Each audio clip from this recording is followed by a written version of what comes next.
But let's get into watch this, bitches. I mean, not bitches. Watch this. Guys. Not bitches. Watch this, not bitches. Is that better? I don't know. We'll figure it out one of these days. It's a work in progress. Am I the only person who watched things last week? No. Maybe I've watched some of these similar things, same things that you've watched. I watched The Last Duel which is now on HBO Max. Excuse me. That is the Matt Damon, Adam Driver, medieval knights in Ben France. Affleck. Ben Affleck too. And they wrote Jodie Comer. And they wrote it. The boys are back together. They wrote it. I heard about it on Howard Stern. Matt Damon and Ben Affleck wrote it. It was directed by Ridley Scott, Academy Award winner for Gladiator, also director of Alien and Blade Runner, right? Yeah, that's him, right? All him? Sounds like it. Yeah, Ridley Scott. And it's a movie I saw. I didn't hate it. It's long. It's way too long. You watched it too? No, but I saw the running time and I said, that's long. Oh, okay. And then I saw, why is it not in 4K if it's on HBO? And then I said, let's watch something else. The reason why it's so long is that they Rashomon it, where they tell basically the same story from 3 different perspectives. Oh, I thought you meant they told it in a Jamaican accent. No, Rashomon. That's a Japanese. Oh, I thought you meant Rastaman. No. Anyway, you uncultured swine. So the movie they do like. How many weeks of film class concentrated on this genre? We did do Rashomon in one of my classes. Yeah, I know. But it was just I can tell. Yeah, it was probably like 3 weeks on that. But anyway, that's neither here nor there. That was on Japanese cinema though. So neither here nor there. Again, we watched I watched this movie and they do like, and here it is from Matt Damon's perspective. Here it is from Adam Driver's perspective, and here it is from Jodie Comer's perspective, and they tell each one of their stories. The issue was that it didn't need to be that. Like, they could have cut the movie into one story and chopped out probably about a half hour, and it would have been a more concise and interesting movie than showing. I mean, this is based on historical events, so I feel like I'm not spoiling anything. When you show the same rape from Adam Driver raping someone, and then you show the same rape again, but it's slightly more graphic. I'm like, but he still raped her. It's not like you're changing. Like in Rashomon, the story was different. This is just like, oh yeah, you did rape here and rape there. Why are you showing this? It's just at a different angle. Yeah. You know what's so funny? I looked it up. I read the trivia for it. That is the difference. They just use different cameras because they didn't want the actors to have to go through that experience 2 times. But they made you go through it 2 times. There you go. Oh, you mean just that scene? Just that rape scene? Okay, not every scene. Okay. No, yeah, that I understand. That I understand. Okay. Yeah, but us, the viewer, we have to watch it twice. I guess so we can be like, yeah, that guy sucks. I mean, well, yeah. Yeah. Oh, yeah, that guy sucks. Look at that. He still sucks.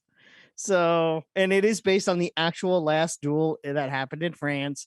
These were all real people that actually lived, even Ben Affleck's character. Yeah, even Matt Damon. And it's not that it's, like I said, it's not that it's bad. I watched it. It's a little slow at times. Is there any crypto.com product placement in it? It's pretty much the whole movie. It's like, do you want to conquer France? You need to buy crypto. Real men. Don't be left out, left behind. Yeah. Don't be left behind in France. Yeah. So that's the whole movie. He talks like that the whole time. It's weird. I also watched the first 3 episodes of Peacemaker. I watched the first 2 episodes of Peacemaker. You win. Okay. I do. I always win. I really was looking forward to it, and I really want to like it. My main problem with it is that they feel like every line of dialogue has to be a joke, right? And if you're going to do that, it's really hard. And they're not funny. There's a lot of, like, they hit maybe 10% of the time, and the 90% of the time it's just like very cringy.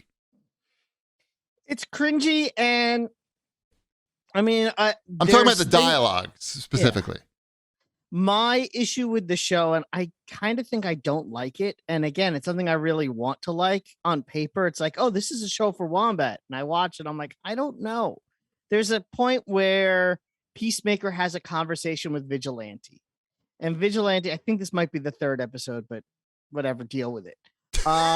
Spoiler alert, pay attention.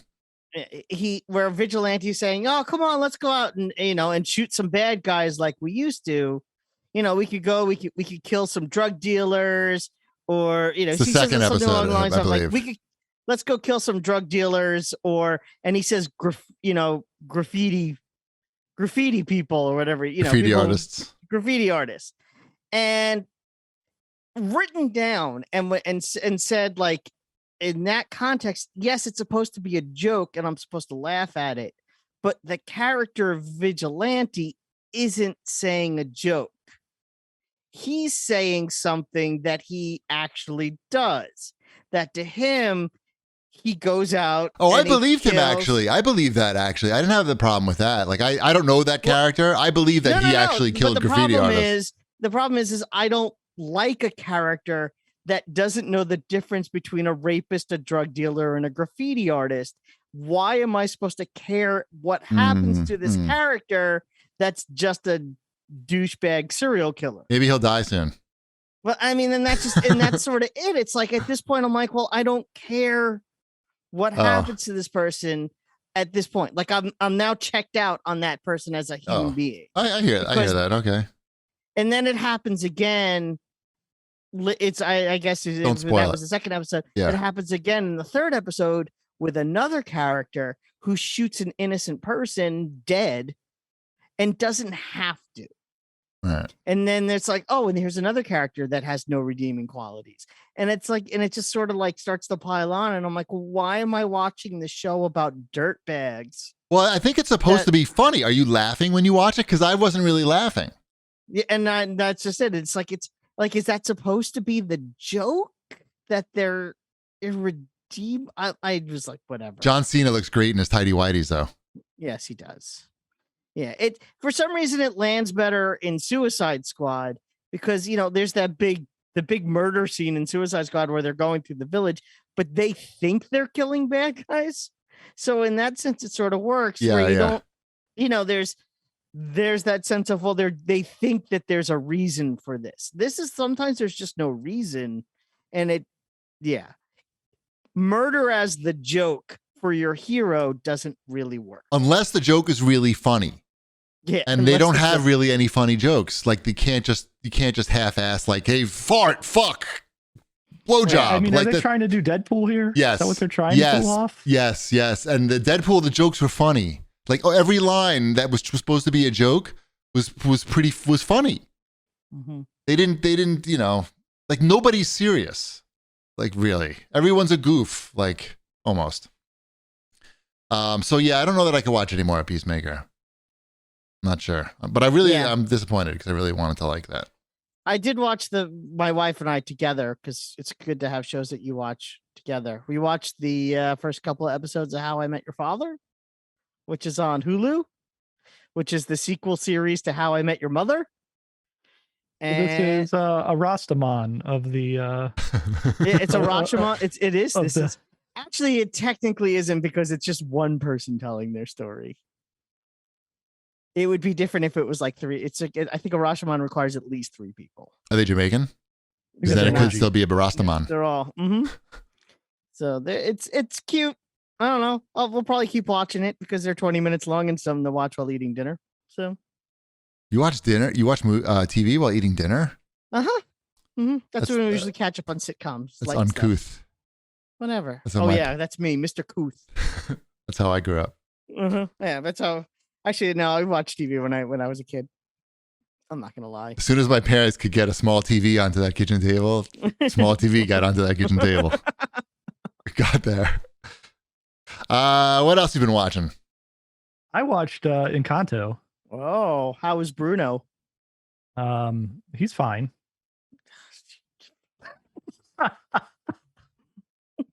haven't watched it, so I don't get it. Yeah, that song gets in your head. It sure does. They know it too going in. Like they build it into 2 other songs at the beginning and the end of the movie before you even hear that song. Mhm. So it's good. I think Should I watch it? Yeah, you should watch it. I think it's a little light on story. But it's You say an that like it's a enjoyable watch. negative. It has good songs. Good songs. It's got good Yes. songs. I will say, like, you have to listen to the songs a few times, at least I do, to catch all the lyrics, because there's just a lot happening in the songs. Like, there's a lot musically going on. It's very quick singing in some parts. It's multiple people singing at the same time in a lot of the parts. So and I also don't think the mix of it doesn't bring out the vocals as much as what most Disney music does. Bad mix? You calling out a bad mix? I don't think it's a bad mix. I think it's a conscious choice, and it's a very good soundtrack. It's just not like you're not gonna understand every word when they're singing. At least I could not. My daughter, she's like, she knows every word to every song of this now because we've listened to the soundtrack like 20 times, but I'm still fumbling. That's what they through, want like, you to do. Yeah, They want you to keep listening. It is the #1 album in the country right now for a reason. So, people keep wanting to listen to it. I don't disagree. I mean, I watched that movie multiple times. So, GP, you should watch it. I'll get to it. I know.